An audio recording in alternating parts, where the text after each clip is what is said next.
UCLA head coach Jim Mora, who joins us now. Hi, Coach. Hey, Dan. How you doing? I've been calling you Junior for years. Yeah, you have. But that's wrong. Right? It is wrong. But it bothers my dad more than it bothers me. We have different middle names, so I'm technically not a junior, but if it's a way to differentiate between the two of us, it's fine with me. Hey, how's the thumb? Thumb's okay. I probably couldn't throw right now, but, you play hurt. You know that. Could you ever throw would be my question. Yeah, I could throw, but that's all I know can you do. can shoot, but could you throw? I can spin it, Coach. Okay. Yeah, I can spin it. Nice. If I missed you out here when you were in L.A. doing Sports Jeopardy. Well, I was going to do a drive-by, but then, you know what? I don't want to take away that publicity from Hundley. I mean, this is about him and the Heisman Trophy, and, cameras turn towards me. Well, we had Denzel out here last week, and I don't think of anyone that could really, overshadow Denzel than maybe you. Yeah, but, his movie career suffered a little bit. He needed a little bit of help there, I think. Hey, let me tell you now, we got to preview his new movie, The Equalizer. Yeah. It comes out September 26th, I believe. It is the ultimate guy flick, and it is awesome. Okay, but what was he doing? I go up to Denzel, and I said, hey, Denzel, I said, love The Equalizer. And he's, in that kind of that New York, and I can't imitate him. He says, yeah, I offed a lot of people in that movie, didn't I? I said, yes, you did. What was he doing on campus? He came over to watch us practice and spend some time with the guys. I had him talk to the team, and it was amazing. I'm standing there, and he's talking to our team, and I know you've seen Remember the Titans. Yeah. I felt like I was in the locker room down south listening to him talk to that high school team. And he said some really compelling things to our guys, and he's so gracious. He stuck around for about an hour afterwards, took pictures with everybody. Brett Hundley loves the guy. He spent some time with Brett. So it was a pretty neat day for us.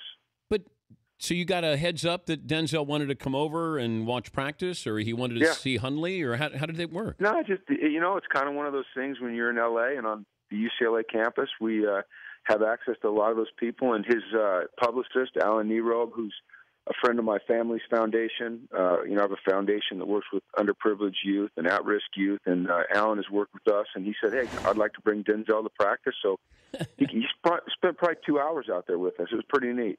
Did he throw or catch? He did not throw or catch, but he gave a great speech. I mean, he's a great actor. And so I gave him about 30 seconds to prepare. I said, hey, you want to say something to the team?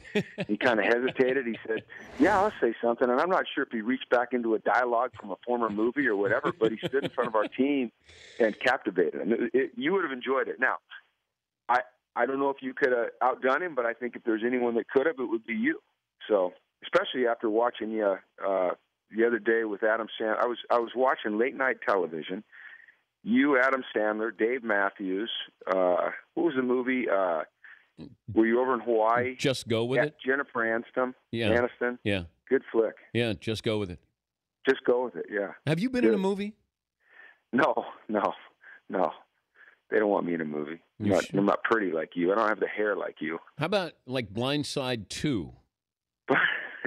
No. Let's see. What did that do for Ed Ogeron's career?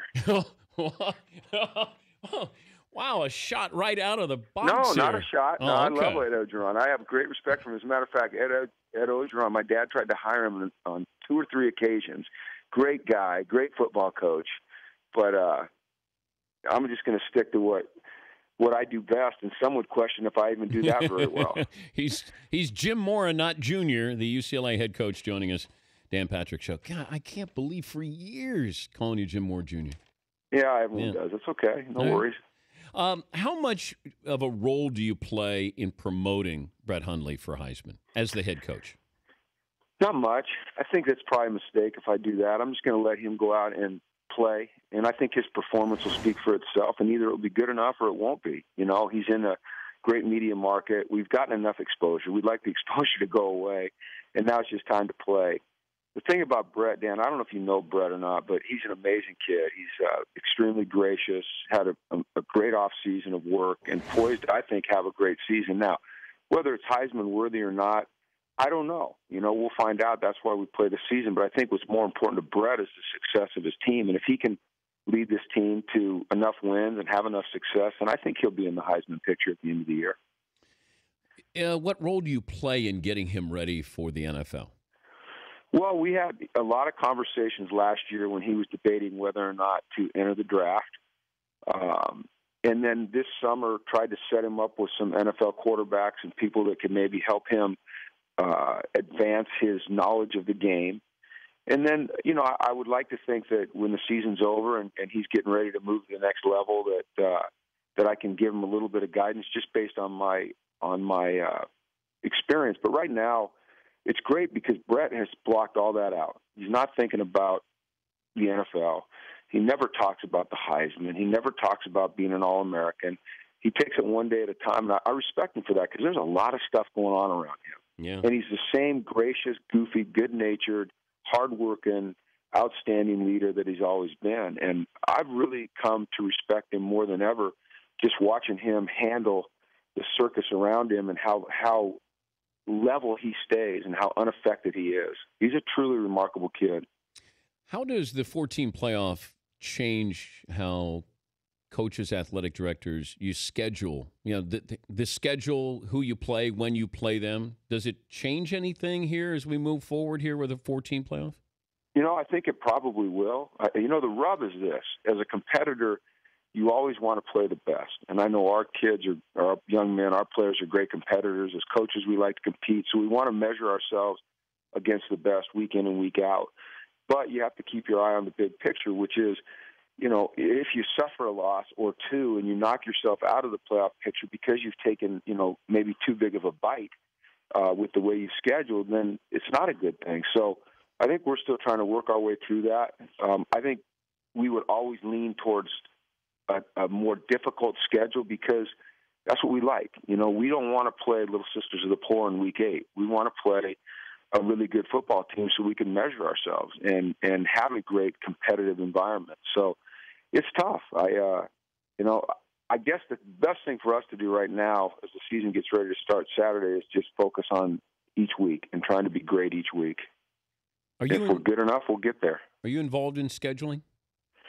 Yes, to a certain extent, along with Dan Guerrero, our athletic director, and Rip Shear, our associate athletic director, and Mark Dellins, who's here forever in our sports information. He's handled a lot of scheduling, but we all kind of powwow together and talk about, the home and home series and how it would affect our schedule and the strength of schedule and the difficulty of the potential trip on the road, all those things. But, you're looking so far into the future. You're looking 3 or 4 years down the road at times and trying to decide whether or not that game is going to help you get what you want. And programs change, coaches change, so it's kind of a crapshoot. Should coaches vote in a poll? I don't know. I don't have an opinion on that. Do you want I hadn't to? thought of that. Do I? No. I tell you why I don't. I don't get to see everybody. I don't have time. And I don't think other coaches have time during the week to do anything other than concentrate on the team that they're getting ready to play in their own team. So it's not like I have time to sit around on a Saturday and watch a bunch of games, or on a Sunday and watch replays or watch film. I don't have that. I don't have time to read the paper or the internet or listen to talk radio when they're talking about other teams. Mm-hmm. So I don't think it would be an informed decision, at least on my part. Now, maybe other coaches have a different opinion, but that's how I feel. Yeah, I don't want my coach watching other teams, other games that don't matter. It's a distraction that we don't need. I think, you'll ask the best coaches, you ask a guy like, Belichick's the best, and probably in college football, you go ask, Urban or Nick, and I'll bet you they don't spend a whole lot of time watching other teams. They're focused on their team. What would make Urban Meyer or Nick Saban a better coach than you? Well, they've got more skins on the wall. I mean, they in college football at least, and that's the arena I'm in right now. I mean, they've won national championships. Heck, I haven't even won a Pac-12 championship here. So let's not get ahead of ourselves. I mean, we're talking about Nick Saban and Urban Meyer and many, many others, Jimbo Fisher. I mean, those guys are legends. I'm just a peon trying to make my way. So until I can do something of substance at this level, then I don't deserve any comparisons to any of those guys, and I haven't seen any. So I'm not worried about it. But it seems like there's a part of you that says, I don't want this spotlight. I don't want this attention. Am I misreading something here? No, you're right. You know what, Dan? I spent so long in the NFL, and the spotlight's so bright. And I came to college because I want the spotlight to go on the players and this university, this amazing university, UCLA. I don't need that. My ego doesn't demand that. All I want to do is help these young men reach their dreams, athletically, academically, socially, professionally. So, and I know that sounds like coach speak, and maybe I'm trying to play the empathetic card or whatever, but it's really the truth. I don't need the spotlight. I don't desire it. I don't want it. I just want to see our guys get what they deserve, what they work for, what they dream of. I'm pretty content right now. Now, not necessarily content with where we are as a football team, but professionally, I like where I'm at, and I'm not aspiring to go anywhere else. I don't need to do any more interviews. I'm good. Did your dad ever use coach speak when he was at home with you, when he would just talk to you? No. My dad's awesome, man. He comes to practice. He's my best friend and closest confidant when it comes to anything with regards to football, and he's very critical. And he does it gently. As gently as a Jim Mora can do something. He does it gently.